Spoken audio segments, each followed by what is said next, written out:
ഞാൻ സത്യശീലൻ. പക്ഷേ ഇത് ഞാനല്ല. യഥാർത്ഥ ഞാൻ. കണ്ടു പേടിക്കണ്ട. കൈരേഖ നോക്കി സത്യസന്ധമായി ലക്ഷണം പറയുന്നതിന് ലക്ഷണം കെട്ടവന്മാർ എനിക്ക് തന്ന ദക്ഷിണകളാണ് ഇതെല്ലാം.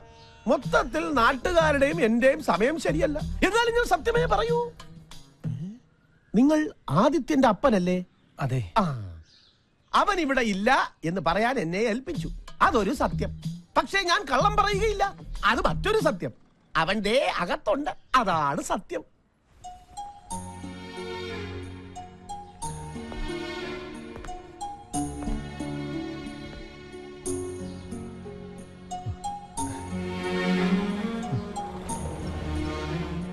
നമ്മുടെ ആനയെ കൊണ്ട് പോലും ഭാരം വലിപ്പിക്കാത്തവനെ അപ്പൻ.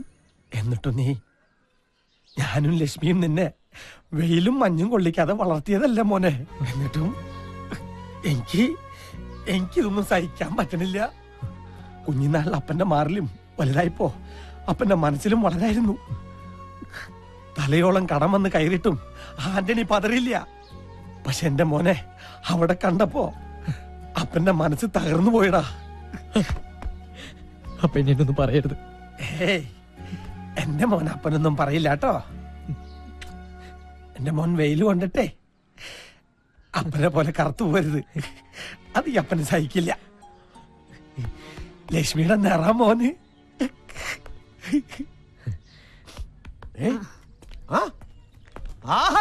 ഹൃദയരേഖയും ദാമ്പത്യരേഖയും പിണങ്ങി കിടക്കുന്നു. നീ ശ്രമിച്ചാൽ കിട്ടാവുന്നൊരു നല്ല ജോലിയായിരിക്കും അത്.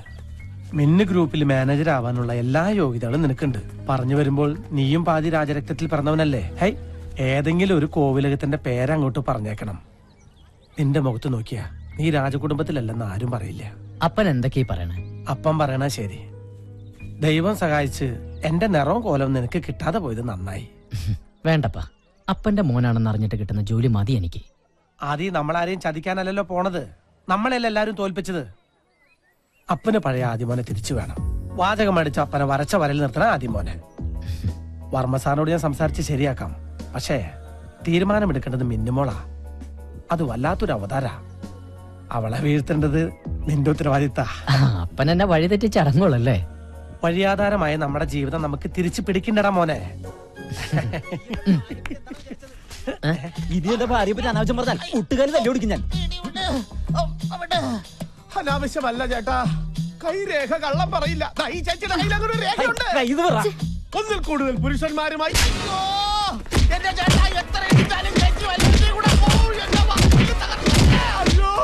മിന്നു ഭയങ്കരിയാണെന്നല്ലേ പറഞ്ഞത്? അതെ, അവൾ അതിഭയങ്കരമാരെ കാണാത്തോണ്ടാ. ഒറ്റ നോട്ടത്തിൽ ആളെ തിരിച്ചറിയുന്ന മിന്നുവിന് മുഖലക്ഷണം അറിയാമായിരിക്കും. ഞാനും വരാം. എന്തിന്? അവിടെ വന്ന് എല്ലാ സത്യങ്ങളും വിളിച്ചു പറഞ്ഞ എന്റെ അപ്പന്റെ ജോലി കൂടി കളയാനാ? അല്ല, എന്റെ മുഖലക്ഷണം അവളെ കൊണ്ടൊന്ന് പറയിപ്പിച്ചാലോ? ലക്ഷണം കെട്ട നിന്റെ മുഖത്ത് നോക്കിയ നാട്ടുകാര് വേണ്ടുവോളം പെരുമാറുന്നുണ്ടല്ലോ. ജ്യോതിഷം പറിച്ചല്ലോ. അതല്ല, വണ്ടി നിർത്താൻ. ബ്രേക്ക് കയ്യിലല്ലേ ഇരിക്കണേ?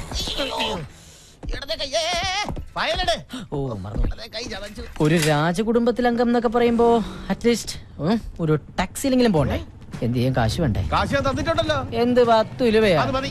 ആ സ്റ്റോപ്പിൽ നിന്ന് സിറ്റി ബസ് കിട്ടും. 4 രൂപ 50 പൈസ കൊടുത്താൽ മിന്നു ഗ്രൂപ്പ് ഓഫീസിന്റെ മുമ്പിൽ കൊണ്ട് ചവിട്ടി ഇറക്കും. അപ്പൊ ഒരു ചായ കുടിക്കാൻ തോന്നിയാലോ? അതൊന്നും വേണ്ടി വരില്ല. കേട്ടിടത്തോളം അവളെ കണ്ടാൽ ഉടനെ തന്നെ നിനക്ക് തിരിച്ചു വരാൻ സാധിക്കും. അത് ആദ്യം നിനക്ക് ശരിക്കറിയാൻ ചേട്ടാ. ആദ്യ കാഴ്ചയിൽ തന്നെ ഈ ആദ്യത്തിന്റെ മുന്നിൽ മിന്നു വീണിരിക്കും, അല്ലെങ്കിൽ വീഴ്ത്തിയിരിക്കും. ഓട്ടോ എവിടെ പോവാനാ? ഒന്ന് ക്രോസ് ചെയ്യാനാ. ഒന്ന് പോടാ. നീ പോടാ.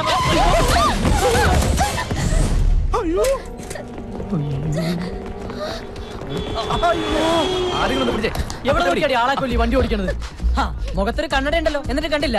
നിങ്ങളല്ലേ ശ്രദ്ധിക്കാതെ റോഡ് ക്രോസ് ചെയ്തത്? സ്കൂട്ടർ ഓടിക്കുമ്പോ ദിവാസ്വപ്നം കണ്ടിരുന്നാലേ കാൽനട യാത്രക്കാരെ കാണില്ല. നീ എന്തായാലും നോക്കി പിടിപ്പിക്കണേ. നോക്കടാ. സത്യം പറഞ്ഞാൽ ഇവിടെ നടന്നത് ഈ കുട്ടിയുടെ കുഴപ്പം കൊണ്ടല്ല, അശ്രദ്ധ കൊണ്ട്. അതെ, അശ്രദ്ധ കൊണ്ട് ഇതുപോലെ ഒരിക്കൽ പറ്റിയതാണ് ഇങ്ങനെ. അതെ, കുട്ടിയുടെ നെറ്റിന് ചോര വരുന്നുണ്ടല്ലോ. ചോര വരുന്നുണ്ടോ? എങ്കിൽ സമാധാനം. എനിക്കുള്ളിലാ പറയും. ഞാൻ തലയടിച്ചാ വീണത്. ഒരു ഹോൾ ബോഡി ചെക്കപ്പ് വേണ്ടി വരും. എനിക്കൊന്ന് പെട്ടെന്ന് പോണം. അങ്ങനെ പെട്ടെന്നൊന്നും പോകാൻ പറ്റില്ല. പോലീസ് വരട്ടെ, കേസാക്കാം. അല്ലെങ്കിൽ എനിക്കത് തല സ്കാൻ ചെയ്യണം. ഇതെന്താ ഇത്? 500 രൂപ മൂത്രം ടെസ്റ്റ് ചെയ്യാൻ പോലും തികയില്ല. ഈ തല സ്കാൻ ചെയ്യാൻ മിനിമം ഒരു 2000 രൂപയെങ്കിലും വേണ്ടി വരും. തൽക്കാലം അത് മേടിക്കേ. ആഹാ, ഇത് ലക്ഷങ്ങൾ മുടക്കി MBA വരെ പഠിച്ച തലയാണ്.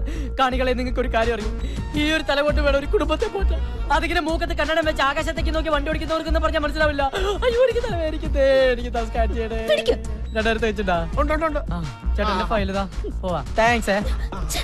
ഒരു 500 രൂപ തരുമോ? സോറി, തരില്ല. ഒരു 400 രൂപ 5 പൈസ തരില്ല. ഒരു 200 രൂപ. ഇത് ഞാൻ പണിയെടുക്കാതെ അധ്വാനിച്ചിട്ടൊക്കെ കാശാ. ടാക്സിക്കാരാ, വണ്ടി എടുക്കും. എത്ര പേരുണ്ട്? എനിക്ക് ഒരു പേരേ ഉള്ളൂ, ആന്റണി ആദിത്യവർമ്മ. തണ്ട് ഓരോ പറഞ്ഞേ വണ്ടി മിന്നു ഗ്രിപ്പിലേക്ക് ചലിപ്പിക്കും. നമുക്കിനി കാണാതിരിക്കാം കേട്ടോ.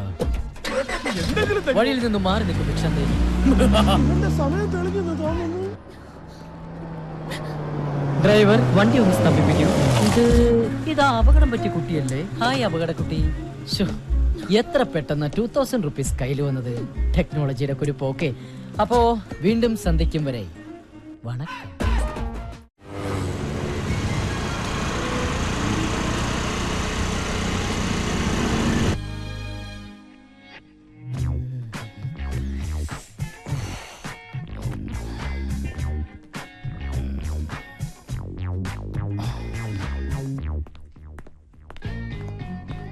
ഓ, നീ ഇവിടെയാണോ ജോലി ചെയ്യുന്നത്? എന്നാ നിന്റെ ശനിദശ തുടങ്ങി മോളെ.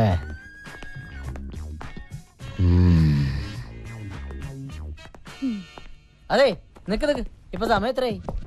കൃത്യനിഷ്ഠ, സമർപ്പണം, ആത്മാർത്ഥത, ഈ വക സ്വഭാവ ഗുണങ്ങൾ വാങ്ങുന്ന ശമ്പളത്തോട് കാണിക്കണം. അല്ലെങ്കിൽ കിട്ടുന്ന ശമ്പളം നാട്ടുകാർക്ക് സ്കാനിങ്ങിനും എക്സ്റേക്ക് കൊടുക്കാനേ കാണൂ. മൂക്കിലൊരു കണ്ണട വെച്ചത് കൊണ്ട് മാത്രം ഇവിടെ ഒരു പെണ്ണും ഇന്ദിരാഗാന്ധി ആയിട്ടില്ല.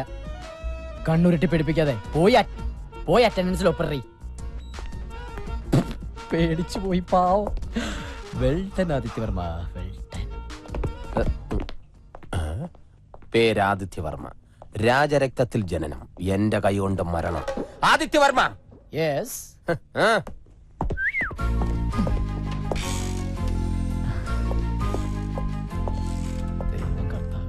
Madam good morning.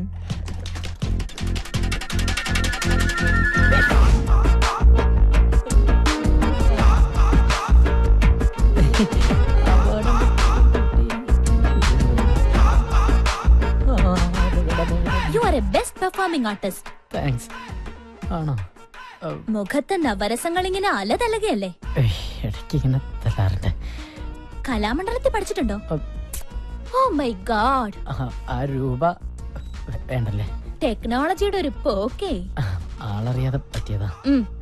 ഇരിക്കാനല്ലേ പറഞ്ഞേ? ആ സർട്ടിഫിക്കറ്റ്സ് ഇങ്ങ് തരൂ. എല്ലാ സർട്ടിഫിക്കറ്റ്സും ഉണ്ട്. നിനക്കെന്താടാ വല്ല മൂൽ ഇങ്ങനെ മിന്നുമോളെ എല്ലാ സർട്ടിഫിക്കറ്റും ഉണ്ടാ നോക്ക്. സപ്രത്തിന് വേറെന്തോ പറയാൻ വന്നാണ് ഞാൻ പെട്ടെന്ന് മറന്നുപോയി. വേണ്ടായിരുന്നു. ഇതിനകത്ത് സ്കാനിംഗ് റിപ്പോർട്ട് ഇല്ലല്ലോ. സ്കാനിംഗ് റിപ്പോർട്ടോ? ഇവിടെ ജോലി ചെയ്യണമെങ്കിൽ ഹോൾ ബോഡി സ്കാനിംഗ് റിപ്പോർട്ട് നിർബന്ധം. അത് മാത്രം പോരാ, നീ രാജരക്തത്തിൽ പിറന്നാണോന്ന് അറിയാൻ വേണ്ടിട്ട് രക്തം, കഫം, മലം, മൂത്രം എല്ലാം എനിക്ക് ടെസ്റ്റ് ചെയ്യണം. ഇല്ലേ മിന്നു? എത്രയും പെട്ടെന്ന് സ്കാനിംഗ് റിപ്പോർട്ട് കൊണ്ടുവരും. ഇത് മിന്നുവിന്റെ പുതിയ തീരുമാനമാണ്. ഇതറിയാതെ പലരും ഇവിടെ ജോലി ചെയ്യുന്നുണ്ട്. ഞാൻ ശരിയാക്കി തരാം. മാഡം, ആളറിയാതെ പറ്റിപ്പോയ അബദ്ധത്തിന് ക്ഷമ ചോദിക്കുന്നു. അതിനുള്ള ശിക്ഷയാണ് ഈ സ്കാനിംഗ് എങ്കിൽ ഞാൻ ചെയ്തിട്ട് വരാം. പക്ഷേ ഈ വേക്കൻസിയിൽ എന്നെ തന്നെ പരിഗണിക്കണം. ഇയാൾ അധികം സംസാരിക്കണ്ട, പോയി സ്കാനിംഗ് റിപ്പോർട്ടുമായി വാ. എന്നിട്ട് തീരുമാനിക്കാം എന്ത് വേണമെന്ന്. ആദിത്യവർമ്മ, ഒരു ടൈ കെട്ടിയത് കൊണ്ട് മാത്രം ഒരാണും പണ്ഡിറ്റ് ജവഹർലാൽ നെഹ്റു ആവില്ല. ചെല്ലും.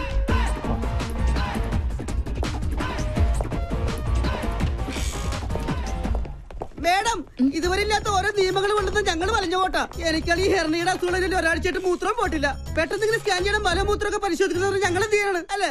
ആര് പറഞ്ഞു? ഞാനാണ് പറഞ്ഞത്. അതെ, മിന്നു മനസ്സിൽ തീരുമാനിക്കുമ്പോൾ ഞാൻ മദ്രാസിൽ കാണും. നിങ്ങൾ ചെല്ല്.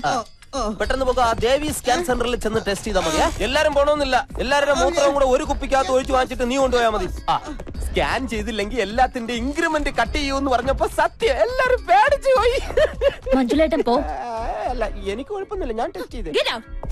ശരി.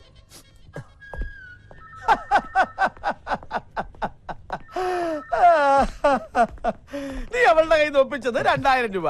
അവളെ പേടിച്ച് നീ സ്കാനിങ്ങിന് കൊടുത്തത് 3500 രൂപ. അവളെ ആർക്കാടാ പേടി? ആ. പിന്നെ എന്റെ അപ്പനെ ഓർത്ത് ഞാൻ ശ്രമിച്ചതാ. അവളുടെ കയ്യും കാലും പിടിച്ചെങ്കിൽ ഞാൻ ആ GM-ന്റെ കസേരയിൽ നിൽക്കട്ടെ, അവളെ ഞാൻ വരച്ച വരയിൽ നിർത്തും. അപ്പൊ നീ വരയ്ക്കോ? ഇല്ല, ചെരക്കും. മിടുക്കൻ. നീ ആരാ ആദിത്യവർമ്മ? ഈ സ്കാൻ റിപ്പോർട്ട് ഡോക്ടറെ കാണിച്ചോളൂ. എന്റെ കുഞ്ഞു തലക്ക് ഇത്ര വലിയ റിപ്പോർട്ട്. 7 ഗുളികനാ, സൂക്ഷിച്ചോ. നീ ഉള്ള ഗുളിക കഴിക്കാൻ നോക്കും. അല്ല, ഞാൻ കൂടെ വരാം.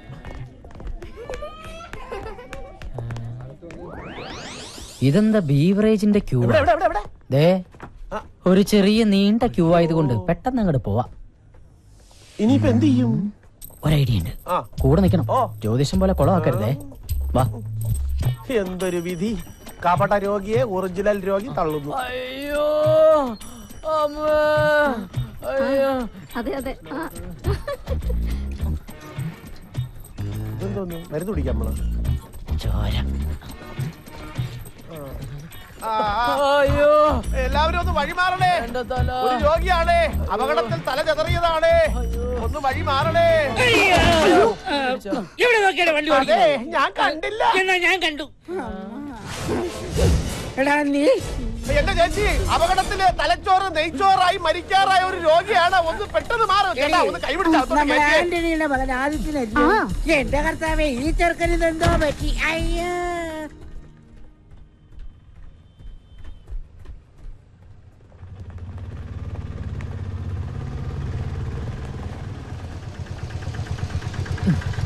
ബാലൻസ് താന്നെ വെച്ചോ. മിന്നു മേഡത്തിന് ദേ പോകുന്നു. അയ്യോ മേഡം, അയ്യോ. അതെ, സ്കാനിംഗ് റിപ്പോർട്ട് കിട്ടി. ഫിറ്റ്നസ് സർട്ടിഫിക്കറ്റ് തന്നിട്ടുണ്ട്. എത്ര വർഷം വേണമെങ്കിലും ജോലി ചെയ്തോളാൻ പറഞ്ഞു. തലയ്ക്കൊന്നും ഒരു കുഴപ്പമില്ല. ഇതാണ് എന്റെ തലകൾ.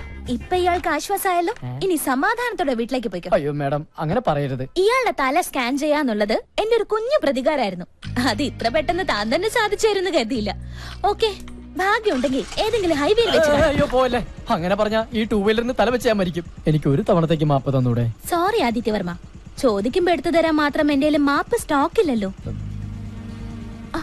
അയ്യോ, ഒരു കാര്യം മറന്നു. ഒരു കുടുംബത്തിന്റെ മുഴുവൻ ഉത്തരവാദിത്വം ചുമക്കുന്ന തലയല്ലേ ഇത്? ഇനി ഈ തലയ്ക്കൊന്നും സംഭവിക്കാതിരിക്കാൻ എന്റെ വക ഇതിരിക്കട്ടെ. ഹെൽമെറ്റ് ഇട്ടിട്ട് കാര്യമില്ല മേഡം, ജോലി.